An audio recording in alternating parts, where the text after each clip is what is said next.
நாம் இன்றைக்கி எந்த படத்தை பற்றின ரிவ்யூ பார்க்க போகிறோம் அப்படின்னு பார்த்தீங்கன்னா வெஞ்சன்ஸ் அப்படிங்கிற படத்தை பற்றின ரிவ்யூ தான் பார்க்க போகிறோம். ஸோ ரிவ்யூக்குள்ளே போகும்போது நம்ம சேனல் சப்ஸ்கிரைப் பண்ணிங்க, அப்படி லைக்கையும் போட்டுங்க.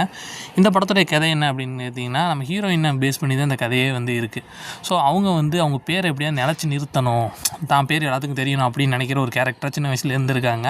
அவங்க அப்பா சொல்கிறாங்க, உன் பேர் எல்லாத்துக்கும் தெரியும்னா நீ நல்லா படிச்சின்னா உன் பேர் எல்லாத்துக்கும் தெரியும்னு. அவங்க அப்பா சொன்ன ஒரே வார்த்தைக்காக தான் பேர் அவ்வளோ பிரபலமாக்கணுங்கிறதுக்காக அவ்வளோ நல்லா படிக்கிறாங்க. ஒரு கட்டத்துக்கு மேலே பெரிய கலெக்டராகவே ஆகிடுறாங்க. ஸோ இப்படி அவங்க ஆகிட்டு இருக்கும்போது அதே நேரத்தில் அங்கே இருக்கிற அரசியல் சூழல் இதெல்லாம் அவங்க ஃபேஸ் பண்ணுறாங்க. நம்ம இந்த கதையை எடுத்துக்கிட்டிங்கன்னா கதை நிறைய கண்டினியூட்டி இல்லாமல் கொஞ்சம் லேக் அடிக்கிற மாதிரி தான் இருக்குது. இது என்ன சொல்ல வந்திருக்காங்கன்னே கடைசி வரைக்கும் புரியாத மாதிரியான ஒரு கதையாக தான் இருக்கும்.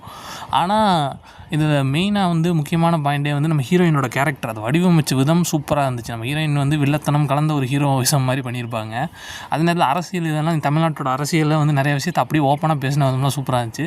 இருந்தாலும் கதையை மட்டும் கொஞ்சம் கரெக்டாக கொண்டு போயிருந்தாங்கன்னா நல்லா இருந்திருக்கும் மாதிரி தான் தோணுச்சு. அதை மட்டும் கொஞ்சம் லேக் விட்டாங்க. இதுக்கு எவ்வளோ ரேட்டிங் கொடுக்காமனா 5க்கு ஒரு 2.8 வேணால் கொடுக்கலாம்.